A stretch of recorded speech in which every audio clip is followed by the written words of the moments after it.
Donc c'est quoi ça? Ça, c'est le dossier de... C'est le dossier de tout le procès, enfin tous les documents qu'on a réunis pour les témoignages, les articles essentiels, les factures. Il y a un témoignage de El Kassib, qui est une scientifique européenne, les expertises judiciaires, les courriers avec l'avocat,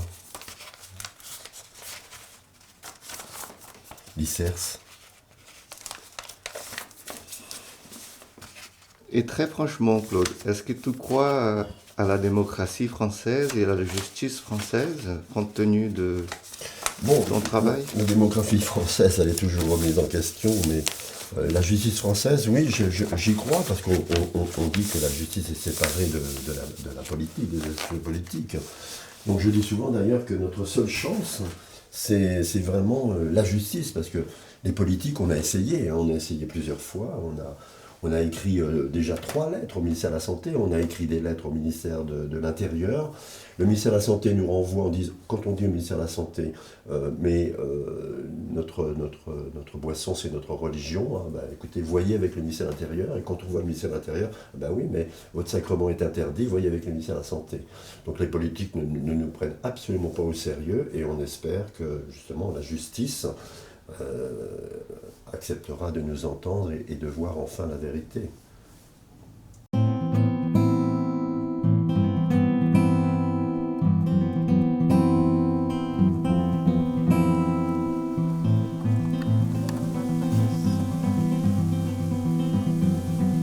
Das flores do jardim para ofertar.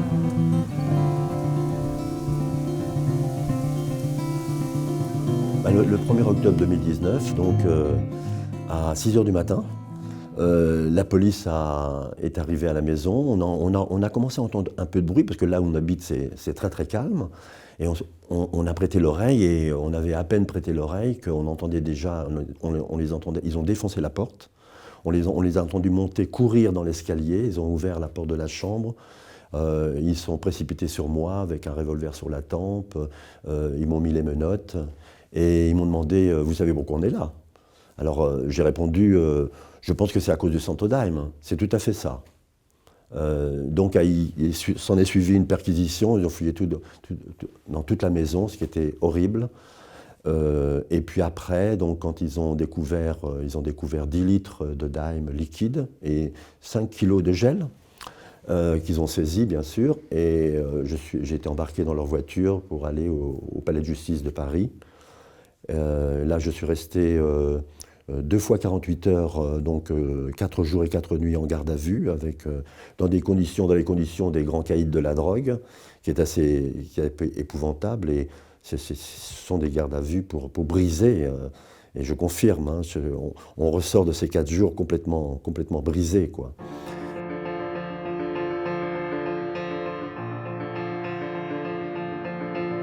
Le juge d'instruction m'a confirmé que j'étais mis en examen, donc avec un contrôle judiciaire qui est confiscation de mon passeport, interdiction de quitter le territoire national et d'aller pointer à la police tous les 15 jours. Donc liberté conditionnelle à ces points-là.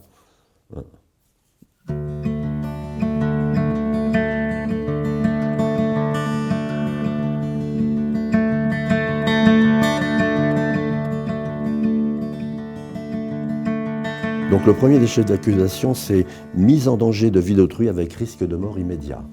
Ce qui est quand même assez sérieux, un risque de mort immédiat.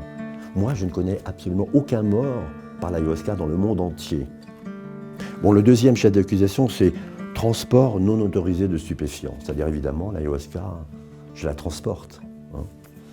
Troisième, détention non autorisée de stupéfiants. Bon, ça va de soi. Offre et cession de stupéfiants. Parce qu'évidemment, il y a des gens qui viennent prendre l'ayahuasca que je sers. Et importation et usage de stupéfiants. Donc j'importe effectivement l'ayahuasca, bon, et je fais usage de l'ayahuasca. A França vem aqui, interdita a gente e com esses análises arquivados, por que eles não foram atrás dos análises? Foram atrás dos análises para poder vir atrás de pessoas que estão fazendo ayahuasca ou Santo Daime por aí, né? Ou ver direitinho, bater na porta com educação, não de madrugada que nem um trovão quebrando a casa e acordaram a gente com tamanha violência, né? Por que não chegaram civilizadamente, né?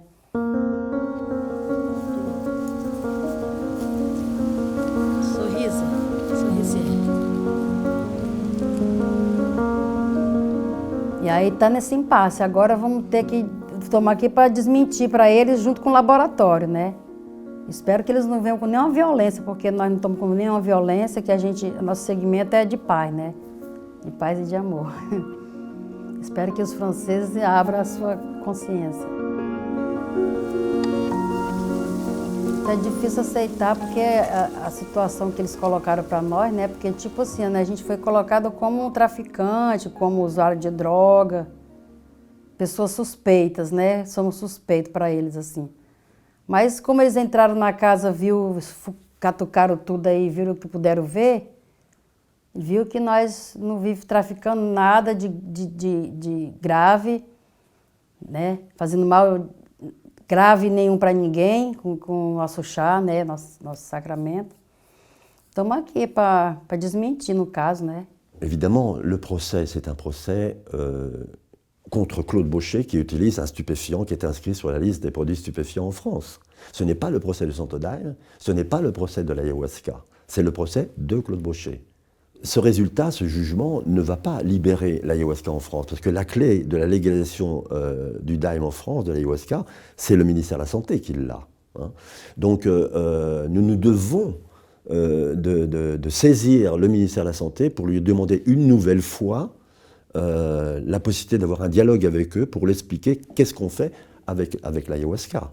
On a donc écrit au ministère de la Santé, et donc dans cette lettre, nous avons inclus un rapport scientifique de l'ICERS signé par 10 scientifiques spécialistes de l'ayahuasca dans le monde entier, qui prouve que l'ayahuasca n'est pas dangereuse pour la santé publique, et qui plus est, non seulement elle n'est pas dangereuse pour la santé publique, et l'interdire, c'est interdire une religion, ce qui est complètement contraire à la liberté religieuse qui est prônée par les droits de l'homme et par la Constitution française. Maintenant, je suis dans une bataille où nous allons aller jusqu'au bout, et même si les avis étaient négatifs, nous aurons un dossier très très solide pour ceux qui voudront continuer le combat plus tard.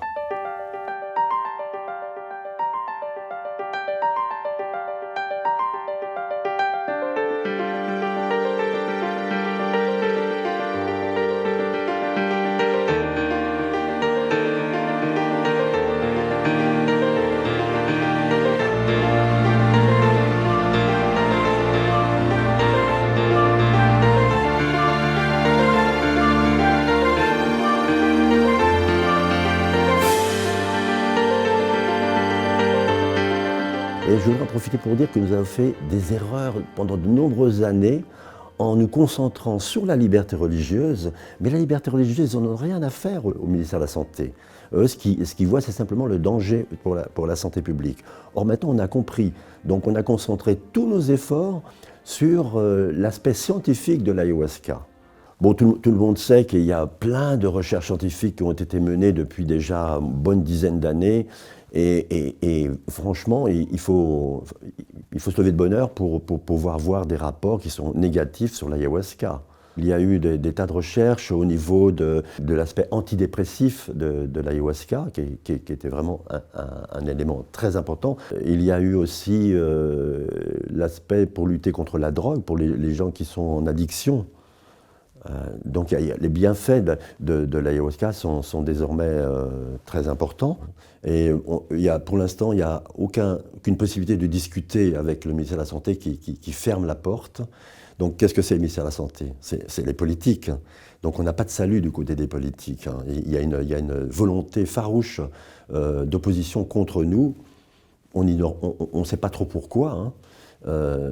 Donc la justice est notre seul recours, en espérant que la justice comprendra, mais je pense qu'un enfant de 14 ans, quand il lit notre dossier, il a compris.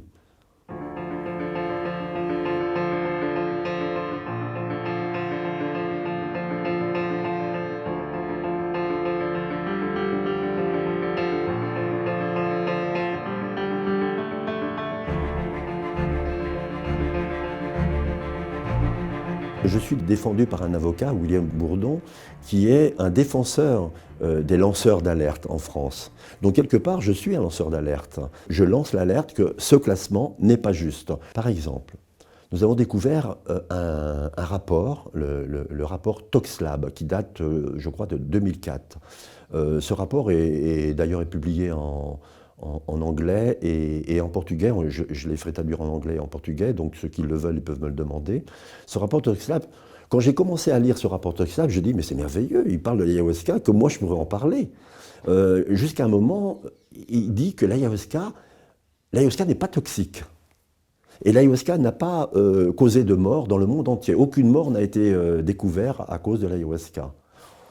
Et le problème, c'est qu'à la fin de ce rapport, on nous parle de soumission chimique. Alors c'est quoi une soumission chimique? Est-ce que c'est un terme pharmacologique? C'est un néologisme qui n'a rien à voir avec la pharmacologie. Mais derrière ce terme soumission chimique, voilà, ça c'est la clé de la prohibition de l'ayahuasca. Soumission chimique, c'est-à-dire que la Miviludes, qui a une mission interministérielle de lutte contre les sectes, a participé à la commission de classement des stupéfiants. Qu'est-ce que vient faire la Miviludes dans une commission de classement d'une plante? On se le demande. Politique. Parce que cette Miviludes, elle est sous l'autorité du Premier ministre. Donc ils sont entrés, je le sais, parce que j'ai un pharmacologue qui m'a dit qu'ils étaient en réunion pour discuter du projet du classement de l'ayahuasca et qu'un gars est rentré en frappant à la porte pour dire « Bonjour, je suis de la Miviludes et je suis venu vous demander d'interdire cette plante qui peut faire un ravage dans la jeunesse, etc. etc. » Donc la Miviludes a demandé l'interdiction. Et soumission chimique est l'argument pour dire que, attention, l'ayahuasca peut tomber entre les mains d'une secte pour manipuler les gens, leur soutirer de l'argent, les manipuler mentalement. Mais ce ne sont que des présupposés, parce qu'il n'y a jamais eu de dérive sectaire en France à cause de l'ayahuasca, et comme il n'y a jamais eu de mort en France et dans le monde entier par rapport à l'ayahuasca. D'ailleurs, bon, le Santo Daime est vraiment le contraire d'une secte, parce que nous ne faisons absolument aucun prosélytisme. Faire l'expérience du Santo Daime, c'est une expérience qui est très très profonde. Et moi, personnellement, si quelqu'un me demande c'est quoi le Santo Daime, c'est quoi l'ayahuasca, je lui répondrai, écoute, si tu veux savoir ce que c'est, tu dois le prendre. Hein. Mais moi, je n'invite personne. Hein. Et ici, on a toujours voulu, quand on a ouvert nos travaux spirituels, toujours avoir un prix très très modeste, parce que mon rêve, ce serait que l'ayahuasca soit gratuit, que les gens viennent prendre l'ayahuasca. Seulement, il y a des coûts. Hein. Donc l'ayahuasca n'a pas de prix, mais elle a un coût. Elle a un coût parce il faut le faire venir du Brésil, et même en avant de ça, il y a tout un travail pour faire tu vois.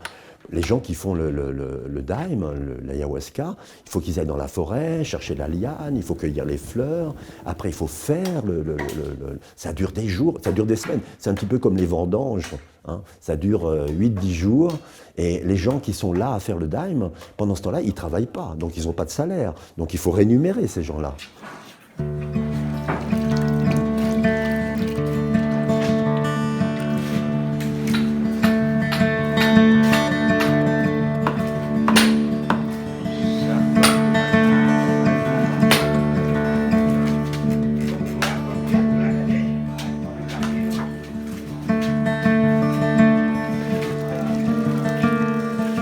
Absolument pas dans un but financier que nous organisons nos travaux spirituels. Hein. Le Santo Daime, c'est une école spirituelle.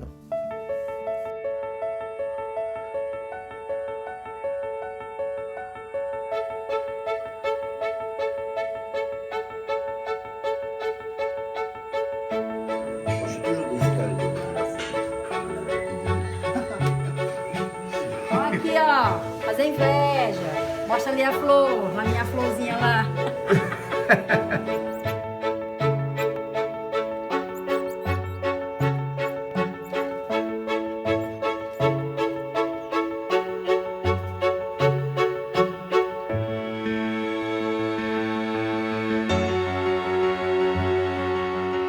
En France, l'ayahuasca a été classée. Je l'ai dit tout à l'heure, c'est le premier pays au monde à avoir classé l'ayahuasca. Et il faut bien savoir que même l'ONU n'a pas classé l'ayahuasca. Donc l'ayahuasca n'est pas classé par une convention internationale. hein. Je voudrais aussi rappeler que la prohibition de l'ayahuasca en France c'est une prohibition franco-française, parce qu'il est de coutume, quand on prohibe une plante, une drogue, etc., de faire des publications internationales. Or, il n'y a jamais eu de publication internationale. Je pense que la France ne se sent pas à l'aise avec cette classification. C'est comme s'il avait cette classification cachée.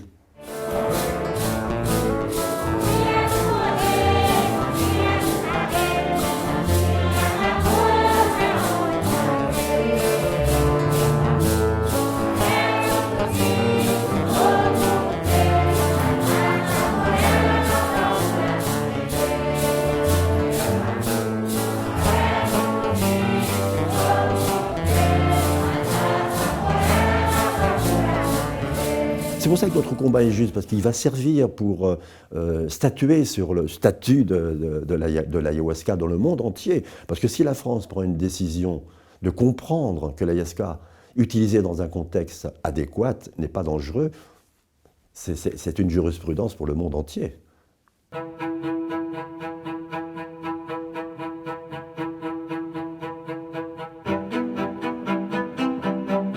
Je connais un peu l'histoire de la dérogation au Canada qui a duré très très longtemps. On a bien sûr étudié un peu, et la dérogation du Canada, elle est très très bien faite. Elle est donc sous l'autorité du ministre de la Santé qui a fixé plein de règles, des règles d'utilisation, des règles d'importation, des règles de conservation. Par exemple, il faut conserver l'ayahuasca dans un réfrigérateur avec une serrure, dans une pièce fermée à clé, etc. Il y a quelqu'un qui est responsable de l'ayahuasca.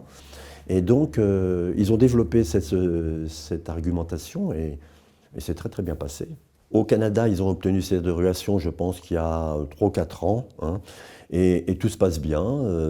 Il y a plusieurs églises du Centre Daime au Canada.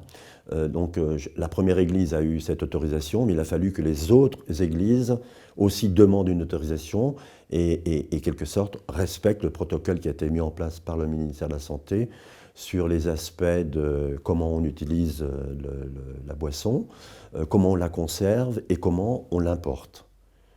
Et donc, pour nous, c'est vraiment un exemple de ce qu'il faut faire avec le ministère de la Santé. Entamer un dialogue pour décider d'un protocole de conservation, d'importation et d'utilisation de l'ayahuasca. Donc, ce qui montre notre bonne volonté.